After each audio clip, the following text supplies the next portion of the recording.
Namaste. Welcome to Dr. Madhu's Advanced Hair Transplantation associated with iTree Media. ఈ రోజు మనతో పాటు ఉన్నారు doctor Madhu's advanced hair transplantation నుంచి డాక్టర్ రామ్ సుశ్రుత్ పతూరి గారు. వారితో మాట్లాడదాం.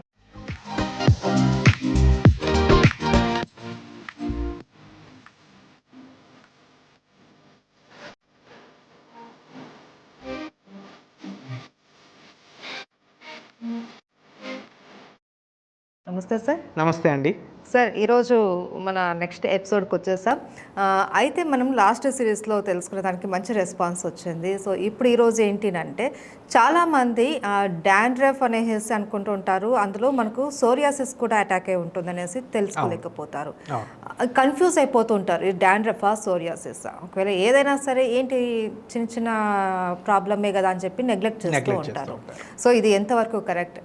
డాక్టర్ని మనం ఎప్పుడు కన్సల్ట్ అవ్వాలి, దాని గురించి చెప్తారా? తప్పకుండా అండి.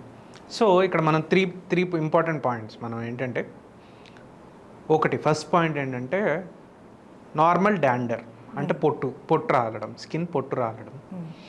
సిబోసోరియాసిస్ అంటే ఓన్లీ సిబోరిక్ ఏరియాస్, అంటే ఆయిల్ ప్రొడ్యూసింగ్ గ్లాండ్స్.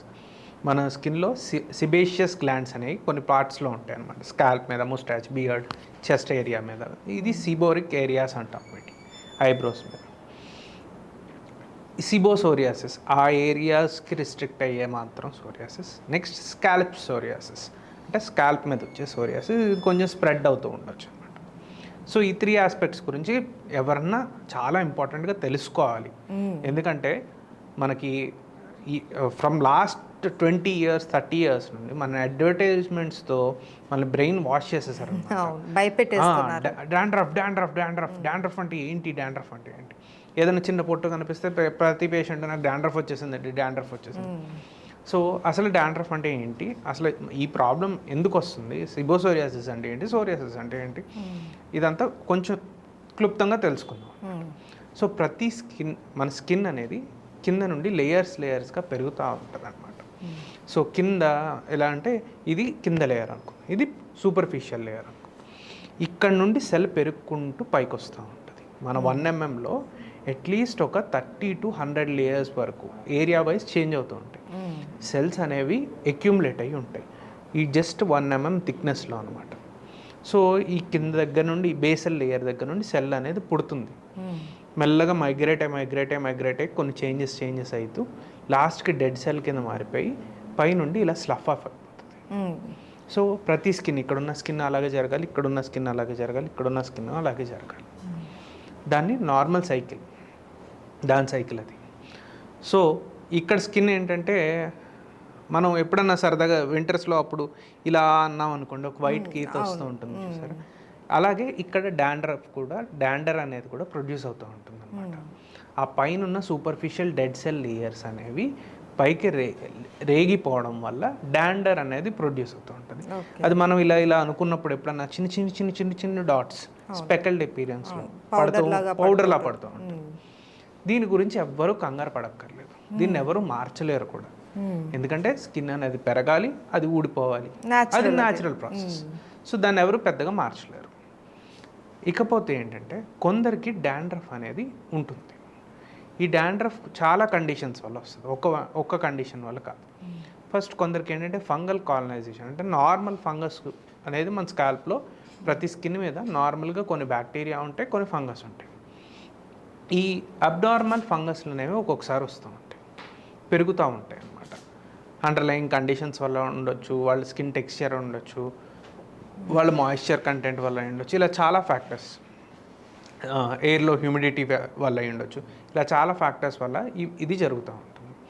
ఈ డాండ్రఫ్ అనేది ఒక్కొక్కసారి అదే ఇందాక చెప్పినట్టు ఈ ఫంగల్ ఎలిమెంట్స్కి స్కిన్ హైపర్ రియాక్షన్. అంటే ఏంటంటే ఈ ఫంగస్ ఏదో వచ్చేసింది, దీన్ని ఫైట్ చేసేద్దాము అని ఈ సెల్స్ అని దీన్ని ఫాస్ట్గా పంపించేయాలంటే ఏం చేయాలంటే న్యాచురల్ వే ఆఫ్ డిఫెన్స్లో స్కిన్ ఫాస్ట్గా ప్రొలిఫరేట్ అయిపోవాలి. అంటే ఫాస్ట్గా సెల్స్ వచ్చేస్తే పైన ఉన్న ఫంగస్ లెగిసి వెళ్ళిపోద్ది అక్కడ నుండి, నేను ఫైట్ చేశాను అని ప్రూవ్ చేసుకోవడానికి ఈ స్కిన్ సెల్స్ పెరుగుతూ ఉంటాయి. ఇది సిబోరిక్ డెర్మటైటిస్ అంటాం. సోరియాసిస్ అనేది ఏంటంటే ఒక auto immune disorder. Auto immune disorder అంటే ఎప్పుడన్నా మనకు ఏదో జ్వరం వచ్చింది, మన బాడీ ఏం చేస్తుంది అంటే దాన్ని ఫైట్ చేయడానికి కొన్ని యాంటీబాడీస్ని, ఒక ఇమ్యూనిటీని బిల్డప్ చేస్తుంది అనమాట. ఈ ఇమ్యూనిటీ సెల్స్ ఏంటంటే ఒక్కొక్కసారి ఆ బ్యాక్టీరియా మీద ఉన్న సెల్ ఒక కోడ్ మన నార్మల్ స్కిన్ మీద ఉన్న కోడ్ ఈ రెండు మ్యాచ్ చేసేసుకుంటుంది. ఈ రెండు దగ్గరగా ఉన్నాయి, ఇదేదో బ్యాక్టీరియాలో ఉందని అక్కడికి దానికి పని ఉన్నా లేకపోయినా వెళ్ళి టింగ్ టింగ్ టింగ్ టింగ్ అని కొడుతూ ఉంటుంది. కొట్టడం వల్ల అక్కడ స్కిన్ ఇన్ఫ్లమేషన్ జరుగుతూ ఉంటుంది. సో అది ఆటో ఇమ్యూన్ డిజార్డర్ అనమాట. అక్కడ దానికి చాలా ఫ్యాక్టర్స్, ఒక రీజన్ వల్ల సిబోసోరియాసిస్ వస్తుంది అని ఉండదు. సో ఎవరైతే డాండ్రఫ్ ఉన్నా సిబోసోరియాసిస్ ఉన్నా వీళ్ళకి ఏంటంటే పెచ్చులుగా రాలుతూ ఉంటుంది. మనం ఇందాక ఏదైతే డాట్స్ అనుకున్నామో డాట్స్లా ఉండదు, షీట్స్లా వస్తూ ఉంటుంది. వీళ్ళకి ఖచ్చితంగా ట్రీట్మెంట్ అనేది అవసరం. నేనుగా ఇది నాకు సోరియాసిస్ ఉందా, సీబోరిక్ డెర్మటైటిస్ ఉందా, లేకపోతే వేరేది ఉందా అనేది ఫంగల్ ఎలిమెంట్స్ వల్ల వస్తుందా అనేది చూసుకోగలనా అంటే ఖచ్చితంగా అవ్వని పని. ఎందుకంటే ఏంటంటే పర్టికులర్ టైప్ ఆఫ్ ఇన్ఫ్లమేషన్ అనేది ఒక్కొక్క డిసీజ్కి మారుతూ ఉంటుంది. చాలా ఎక్స్పర్ట్ డెర్మటాలజిస్టులు మాత్రమే అది ఫంగల్ ఎలిమెంట్ ద్వారా వస్తుందా లేకపోతే సిబోసోరియాసిస్ వల్ల వస్తుందా అని చెప్పగలుగుతారు. అండ్ కొన్నిటిలో ఏంటంటే మనం డిఫరెన్షియేట్ చేయలేని పక్షంలో డెర్మోస్కోపీ అంటాం. అంటే ఏంటంటే తల స్కాల్ప్ వరకు చిన్న కెమెరా లాంటిది పెట్టి ఒక ప్యాటర్న్లో ఉంటే ఇది ఫంగల్ ఎలిమెంట్స్ వల్ల వస్తుంది, ఇంకో విధమైన ప్యాటర్న్లో ఉంటే ఇది సోరియాసిస్ అనేది ఎగ్జామిన్ చేస్తూ ఉంటాం. ఆ ఒక్క ఏరియానే కాదు, ఒక్కొక్కసారి సోరియాసిస్లో ఉన్న వాళ్ళు నెయిల్స్ చేంజెస్ అనేవి కూడా ఉంటాయి. ఆ నెయిల్ చేంజెస్ ఉన్నాయా అనేది కూడా చూసుకుంటాం. ఇలాగ ఏంటంటే ఒక క్వాలిఫైడ్ డెర్మటాలజిస్ట్ అంటే ఒక పద్ధతిగా ఇతనికి ఇందువల్ల మాత్రం వస్తుంది అనేది ఐసోలేట్ చేయగలుగుతాడు, కాజ్ అనేది ఐసోలేట్ చేయగలుగుతాడు. ఒక్కసారి కాజ్ని ఐసోలేట్ చేసామంటే దాన్ని చాలా వరకు కంట్రోల్ చేయగలం. యాజ్ ఐ సెడ్ సోరియాసిస్ అనేది ఆటో ఇమ్యూన్ డిసార్డర్ అనమాట. ఈ ఆటో ఇమ్యూన్ డిసార్డర్స్ని కంపల్సరీ ఆపేసేది అవ్వదు. అది కంటిన్యూస్గా ఇమ్యూనిటీ అనేది మన బాడీ ఎప్పుడు ప్రొడ్యూస్ చేస్తూ ఉంటుంది ఇమ్యూన్ సెల్స్ని. సో దాన్ని కంప్లీట్గా డిస్ట్రాయ్ చేసేయలేము. దాన్ని ఏంటంటే దానికి కొన్ని లక్షణాలు ఉంటాయి. యూజువల్లీ వింటర్స్లో కొంచెం ప్రొలిఫరేట్ అవుతుంది, ఎక్కువ స్ట్రెస్ ఉన్నప్పుడు, లేకపోతే స్మోకింగ్ ఆల్కహాల్ తీసుకున్నప్పుడు, లేదా ఒబేసిటీ వస్తున్నప్పుడు వీళ్ళ దగ్గర ఏంటంటే కొంచెం యాంటీ ఇన్ఫ్లమేటరీ సబ్స్టెన్సెస్ ఇచ్చి దాన్ని కంట్రోల్ చేస్తూ ఉంటాం అన్నమాట. అలాగే యాంటీ ఇన్ఫ్లమేటరీ షాంపూస్ కూడా ఉంటాయి, వాటి వాళ్ళని ఇచ్చి కూడా దాన్ని కంట్రోల్ చేస్తూ ఉంటాం. ఇకపోతే ఫంగల్ ఎలిమెంట్స్, దీనికోసం మాత్రమే యాంటీ ఫంగల్ షాంపూస్ మాత్రం వాడుతూ ఉంటాం. కొన్ని మిక్స్డ్ కూడా ఉంటాయి. ఈ ఫంగల్ ఎలిమెంట్ ఓవర్ గ్రోత్ ఉంటుంది, సిబోసోరియాసిస్ కూడా ఉంటుంది. ఈజీగా ఏంటంటే ఎవరన్నా వాళ్ళు తెలుసుకోవాలి అనుకుంటే ఎప్పుడన్నా గుండు కొట్టించుకున్నప్పుడు, దీనికోసం గుండు కొట్టించుకోవద్దు, ఎప్పుడన్నా గుండు కొట్టించుకున్నప్పుడు ప్యాచెస్ లాగా కనిపిస్తూ రెడ్గా కనిపిస్తూ ఆ ప్యాచ్ మీద వైట్ ఫ్లేక్స్ ఉన్నట్టుంటే ఖచ్చితంగా వాళ్ళకి సిబోసోరియాసిస్ ఉందని అర్థం. ఇది కంటిన్యూస్గా ఉంటుంది. నెక్స్ట్ స్కాల్ప్ సోరియాసిస్ ఏంటంటే కొంచెం సైడ్స్ నుండి ఇలా ప్రొలిఫరేట్ అయ్యి స్కిన్ మీదకు కూడా వచ్చే ఛాన్సెస్ ఉంటాయి, నార్మల్ స్కిన్ని కూడా ఎఫెక్ట్ చేసే ఛాన్సెస్ ఉంటాయి. సో స్కాల్ప్ సోరియాసిస్ ఉన్న వాళ్ళకి స్కిన్ మీద కూడా వేరే చోట, ఇక్కడ యూజువల్లీ ఎక్స్టెన్సర్స్ అంటాం, ఇక్కడ నీస్ మీద, బ్యాక్ పైన, వీటి చోట్ల కూడా వాళ్ళకి సోరియాసిస్ ప్యాచెస్ ఎప్పుడన్నా వచ్చే ఛాన్సెస్ కూడా ఉంటుంది. సో సోరియాసిస్ అనేది ఆటో ఇమ్యూన్ డిజార్డర్. డాండ్రఫ్ అనేది చాలా కాజుల వల్ల వస్తుంది. అది ఎందుకు వస్తుంది అనేది మనం ఐడెంటిఫై చేయాలి. తల మీద ఇలా అనుకున్నంత మాత్రం పొట్టు రాని వల్ల డాండ్రఫ్ ఉన్నదని కన్ఫర్మేషన్ ఏం లేదు. దానికోసం అనవసరమైన ఏం ట్రై చేయాల్సిన అవసరం అసలుకి లేదు. Okay, right sir. మనకు లాస్ట్ టైం వచ్చినట్టే ఈసారి కూడా ఒక క్వశ్చన్ వచ్చింది. డాక్టర్ మధుస్ అడ్వాన్స్ హెయిర్ ట్రాన్స్ప్లాంటేషన్కి ధన్యవాదాలు సార్. నా పేరు సతీష్. అయితే నాకు గత కొద్ది రోజులుగా కూడా మొత్తం బాల్ హెడ్ వచ్చేసింది. అయితే నేను హెయిర్ ట్రాన్స్ప్లాంటేషన్ చేయించుకుందామని అనుకుంటున్నాను. నా వయసు ఇప్పుడు 31 సంవత్సరాలు. ఇప్పుడు నేను హెయిర్ ట్రాన్స్ప్లాంటేషన్ చేయించుకోవచ్చా? చేయించుకోవడం వల్ల ఏమైనా సైడ్ ఎఫెక్ట్స్ వస్తాయా? సో నా పేషెంట్స్ నా దగ్గరకు వచ్చిన వాళ్ళందరికీ నేను ఏంటంటే సింపుల్గా ఫస్ట్ హెయిర్ ట్రాన్స్ప్లాంటేషన్ అంటే ఏంటి అనేది తెలుసుకోండి అనేది నేను చాలా ఎంఫసైజ్ చేస్తాను అనమాట. సో హెయిర్ ట్రాన్స్ప్లాంట్ అంటే బేసికలీ ఏంటి, మీ హెయిర్ని మీకు ట్రాన్స్ప్లాంట్ చేస్తున్నాం అంటే ఒక చోట నుండి తీసి దాన్ని ఇంకో చోట పెడుతున్నాం. కొత్త హెయిర్ని మనం క్రియేట్ చేయట్లేదు. సెకండ్ ఇంపార్టెంట్ పాయింట్, ఈ హెయిర్ ఎక్కడి నుండి తీస్తున్నాం అనేది కూడా చాలా ఇంపార్టెంట్ పాయింట్. బ్యాక్ సైడ్స్ ఈ 2 ఏరియాస్ నుండి సెలెక్ట్ చేసుకుంటాం. నేను లాస్ట్ ఎపిసోడ్లో మీకు చెప్పాను, బట్టతల అనేది యూజువల్లీ ఈ ఏరియాలోనే వస్తుంది, ఈ ఏరియాస్లో రాదు. మన తాతల వాళ్ళని చూసినా కూడా వాళ్ళకి ఇటు సైడ్ బ్యాక్ సైడ్ హెయిర్ బాగానే ఉంటుంది, కానీ ఇక్కడ ఒకటే బట్టతల. సో ఈ హెయిర్ జెనెటిక్ కోడ్ ఏంటంటే చాలా వరకు ఎక్కువ ఏళ్ళు ఉండాలి అనేది జెనెటిక్ కోడ్ అనమాట దీనికి. సో ఈ హెయిర్ని చూస్ చేసుకుంటాం. కొందరికి ఏంటంటే ఇక్కడ హెయిర్, బియర్డ్ హెయిర్ని, బాడీ హెయిర్ని కూడా చూస్ చేసుకుంటూ ఉంటాం ఇక్కడ ట్రాన్స్ప్లాంట్ చేయడం. సో ఇది చాలా సింపుల్ ప్రొసీజర్, చాలా proven procedure. And important point ఏంటంటే ఎవరన్నా ఏ డాక్టర్ అన్నా ట్రాన్స్ప్లాంటేషన్ చేయొచ్చు, కానీ రిజల్ట్స్ మాత్రం కొందరే ఇవ్వగలుగుతారు. ఎందుకంటే ఈ హెయిర్ అనేది చాలా డెలికేట్ స్ట్రక్చర్. హార్డ్లీ మన దాంట్లో లివింగ్ సెల్ ఉండేది ఏంటంటే 1 mm కూడా ఉండదు దాని సైజు. సో దాన్ని ఏంటంటే చాలా జాగ్రత్తగా చూడాలి, దాన్ని జాగ్రత్తగా పట్టుకోవాలి.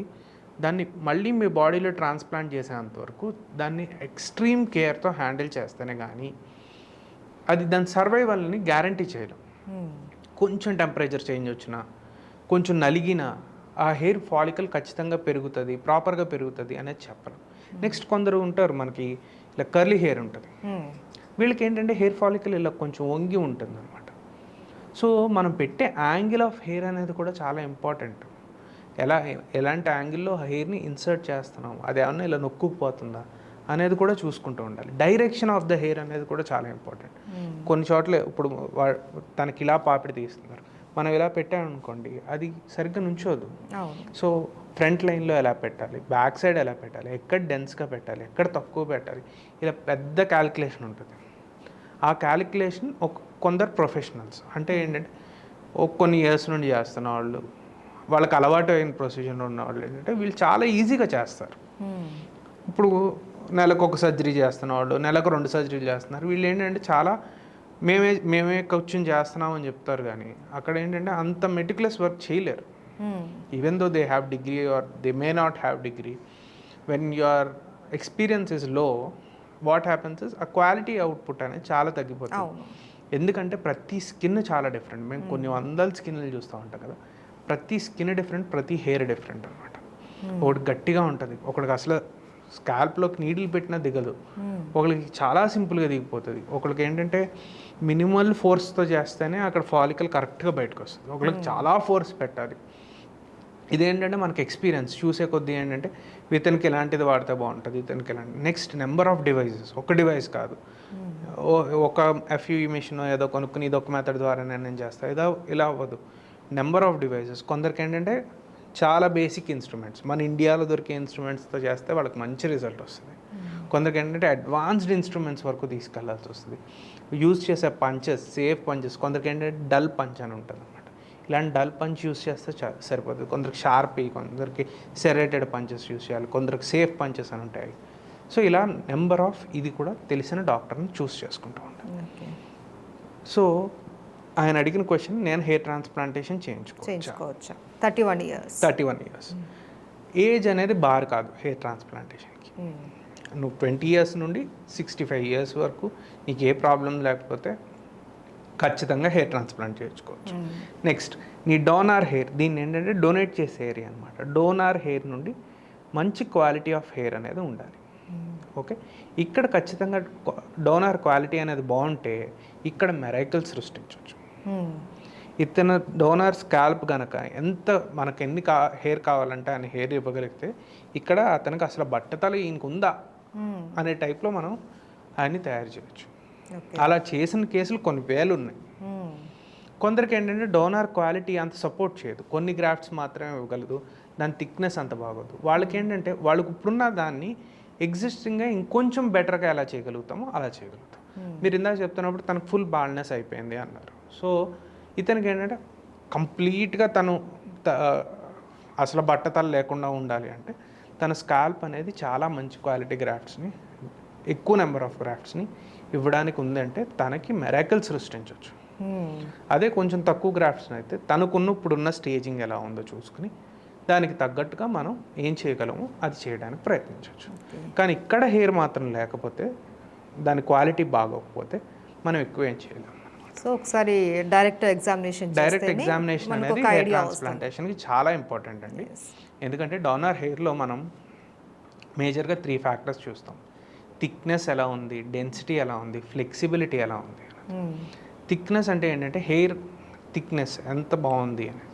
ఇలా ఉన్న గ్రాఫ్ట్స్ ఉన్నాయనుకోండి, కొన్ని పెట్టినా మంచి లుక్ వస్తుంది వాళ్ళకి.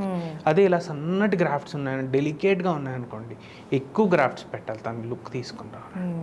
నెక్స్ట్ డెన్సిటీ, ఒక స్క్వేర్ సెంటీమీటర్లో అతనికి ఎన్ని గ్రాఫ్ట్స్ ఉన్నాయి, ఎన్ని ఫాలికల్స్ ఉన్నాయి అనేది మనం చూడాలి. కొందరికి ఏంటంటే 60+ ఉంటాయి, దగ్గరగా ఉంటాయి, బ్యూటిఫుల్ ఉంటాయి. ఒక ఫాలికల్లోనే 3-4 హెయిర్స్ ఉంటాయి.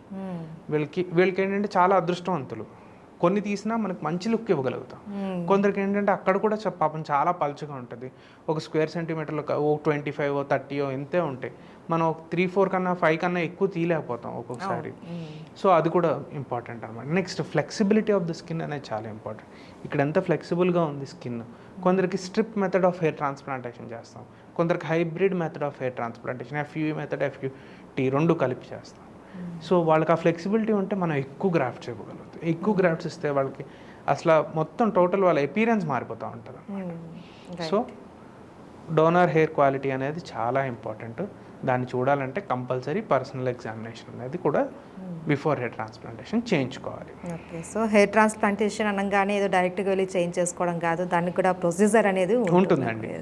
ఎంత సింపుల్ ప్రొసీజరో దానికి తగ్గట్టు రెగ్యులేటెడ్గా మనం టెస్ట్లు చేసుకోవాలి. ముందు పేషెంట్ ఫిట్నెస్ చూసుకోవాలి, దానికి తగ్గట్టే మనం hair transplantation. Okay, thank you so much sir. నమస్తే అండి.